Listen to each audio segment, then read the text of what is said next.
You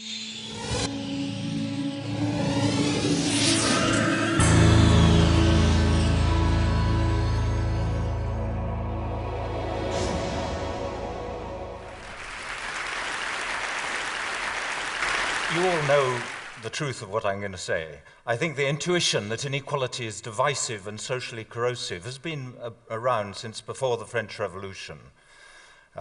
What's changed is we now can look at the evidence, we can compare societies, more and less equal societies, and see what inequality does. I'm going to take you through that data and then explain why the links that I think I'm going to be showing you exist. But first, see what a miserable lot we are.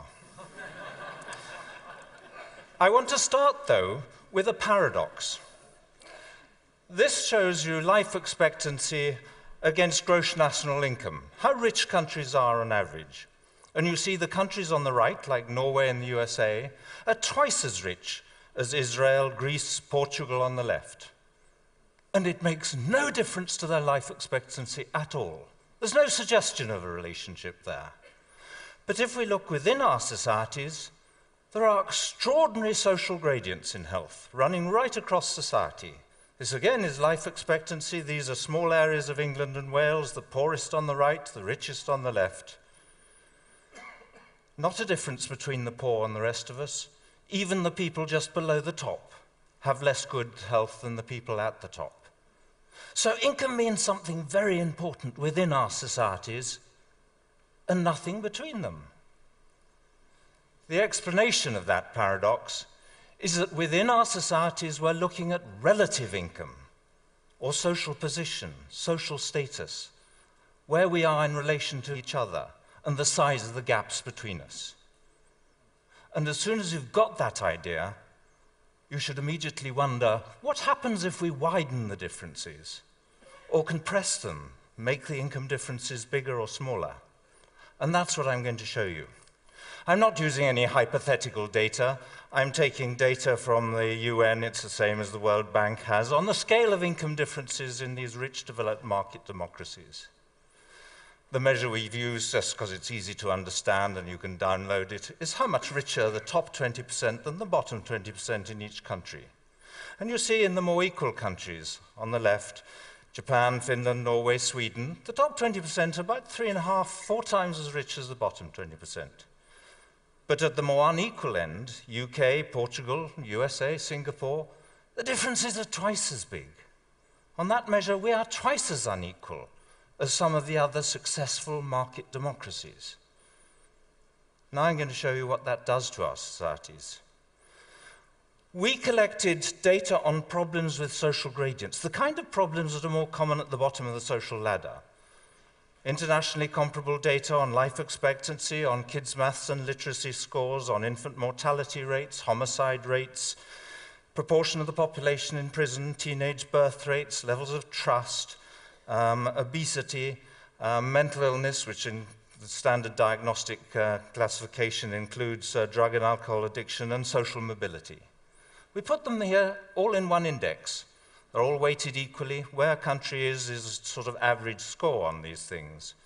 And there you see it in relation to the measure of inequality I've just shown you, which I shall use over and over again in the data. The more unequal countries doing worse on all these kinds of social problems. It's an extraordinarily close correlation. But if you look at that same index of health and social problems in relation to GNP per capita, gross national income, there's nothing there. No correlation anymore. We were a little bit worried that people might think we'd been choosing problems to suit our argument and just manufactured this evidence. So we also looked we did a paper in the British Medical Journal on the UNICEF Index of Child Wellbeing. It has 40 different components put together by other people. It contains whether kids can talk to their parents, whether they have books at home, what immunization rates are like, whether there's bullying at school. Everything goes into it.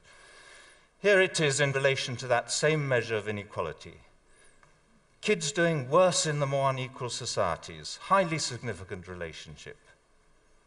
But once again, if you look at that measure of child well-being, in relation to national income per person, there's no relationship, no suggestion of a relationship. What all the data I've shown you so far says is the same thing.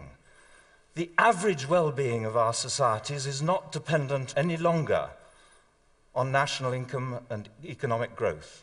That's very important in poorer countries, but not in the rich developed world. But the differences between us and where we are in relation to each other now matter very much. I'm going to show you some of the separate bits of our index. Here, for instance, is trust. It's simply the proportion of the population who agree most people can be trusted. It comes from the World Values Survey. You see at the more unequal end, it's about 15% of the population who feel they can trust others. But in the more equal societies, it rises to 60 or 65%. And if you look at measures of involvement in community life or social capital, very similar relationships, closely related to inequality.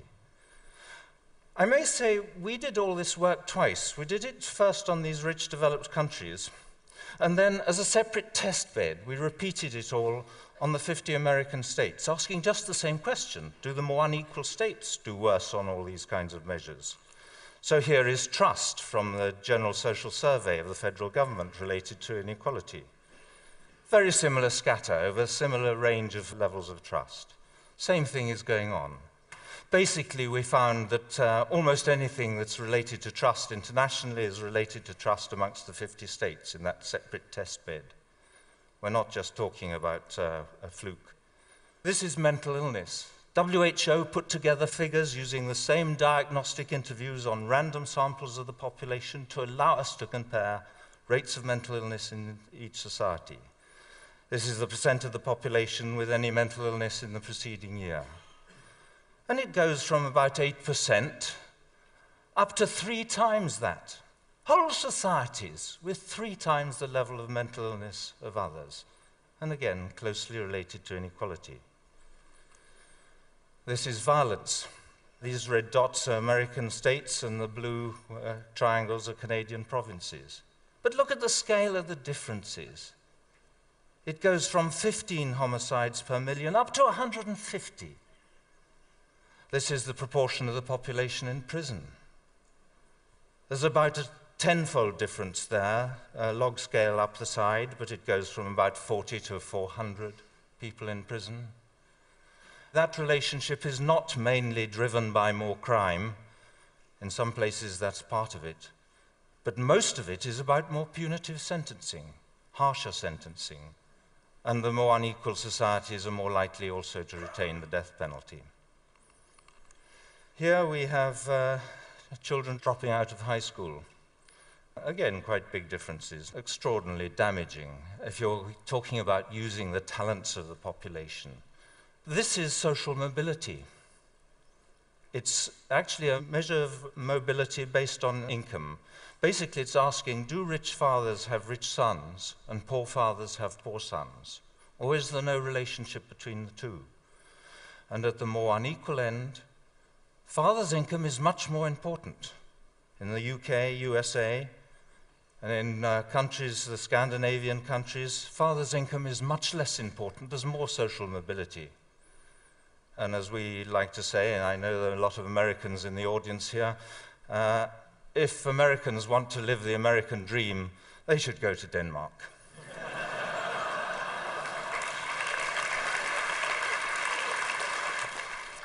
I've shown you just a few things in italics here. I could have shown you a number of other problems. They're all problems that tend to be more common at the bottom of the social gradient.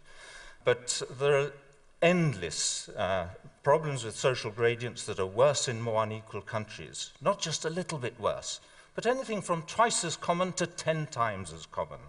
Think of the expense, the human cost of that. I want to go back, though, to this graph that I showed you earlier, where we put it all together, to make 2 points. One is that in graph after graph, we find that the countries that do worst, whatever the outcome, seem to be the more unequal ones. And the ones that do well seem to be the Nordic countries and Japan. So what we're looking at is general social dysfunction related to inequality. It's not just 1 or 2 things that go wrong, it's most things. The other really important point I want to make on this graph is that if you look at the bottom, Sweden and Japan, they're very different countries in all sorts of ways. The position of women, how closely they keep to the nuclear family. They're at opposite ends of the poles in terms of the rich developed world. But another really important difference is how they get their greater equality. Sweden has huge differences in earnings, and it narrows the gap through taxation, generous welfare states, generous benefits, and so on. Japan is rather different, though. It starts off with much smaller differences in earnings before tax. It has lower taxes. It has a smaller welfare state. And in our analysis of the American states, we find rather the same contrast. There are some states that do well through redistribution, some states that do well because they have smaller income differences before tax. So we conclude that it doesn't much matter how you get your greater equality as long as you get there somehow. I'm not talking about perfect equality, I'm talking about what exists in rich, developed market democracies. Another really surprising part of this picture is that it's not just the poor who are affected by inequality. There seems to be some truth in John Donne's "No Man is an Island." In a number of studies, it's possible to compare how people do in more and less equal countries at each level in the social hierarchy. This is just one example. It's infant mortality. Some Swedes very kindly classified a lot of their infant deaths according to the British Registrar General's socioeconomic classification. And so it's anachronistically a classification by father's occupation, so single parents go on their own. But then the low, where it says low social class, that's unskilled manual occupations. It goes through towards the skilled manual occupations in the middle, then the junior non-manual, going up the high to the professional occupations, doctors, lawyers, directors of larger companies. You see there that Sweden does better than Britain all the way across the social hierarchy. The biggest difference is at the bottom of society, but even at the top, there seems to be a small benefit to being in a more equal society. We show that on about 5 different sets of data covering educational outcomes and health in the United States and internationally. And that seems to be the general picture, that greater equality makes most difference at the bottom, but has some benefit even at the top. But I should say a few words about what's going on. I think I'm looking and talking about the psychosocial effects of inequality, more to do with feelings of superiority and inferiority, of being valued and devalued, respected and disrespected. And of course, those feelings of the status competition that comes out of that drives the consumerism in our society. It also leads to status insecurity. We worry more about how we're judged and seen by others, whether we're regarded as attractive, clever, all that kind of thing. The social evaluative judgments increase, the fear of those social evaluative judgments. Interestingly, some parallel work going on in social psychology. Some people reviewed 208 different studies in which volunteers had been invited into a psychological laboratory and had their stress hormones, their responses to doing stressful tasks measured. And in the review, what they were interested in seeing is what kind of stressors most reliably raise levels of cortisol, the central stress hormone. And the conclusion was it was tasks that included social evaluative threats to self-esteem or social status in which others can negatively judge your performance. Those kind of stressors have a very particular effect on the physiology of stress. Now, we have been criticized. Of course, there are people who dislike this stuff and people who find it very surprising. I should tell you, though, that when people criticize us for picking and choosing data, we never pick and choose data. We have an absolute rule that if our data source has data for one of the countries we're looking at, it goes into the analysis. Our data source decides whether it's reliable data. We don't. Otherwise, that would introduce bias. What about other countries? There are 200 studies of health in relation to income inequality. in the academic peer-reviewed journals. This isn't confined to these countries here, providing a very simple demonstration of the same countries, the same measure of inequality, one problem after another.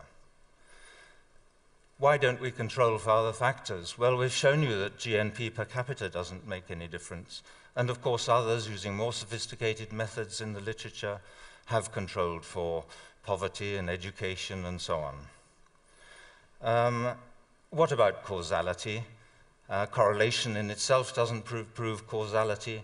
We spend a good bit of time, and indeed people know the causal links quite well in some of these outcomes. The big change in our understanding of drivers of health in the rich developed world is how important chronic stress from social sources is, affecting the immune system, the cardiovascular system.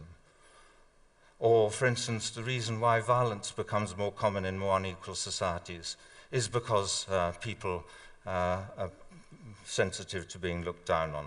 I should say that to deal with this, we've got to deal with the post-tax things and the pre-tax things. We've got to constrain income, the bonus culture, incomes at the top. I think we must make bosses accountable to their employees in any way we can. I think the take-home message, though, is that we can improve the real quality of human life by reducing the differences in incomes between us. Suddenly we have a handle on the psychosocial well-being of whole societies, and that's exciting. Thank you.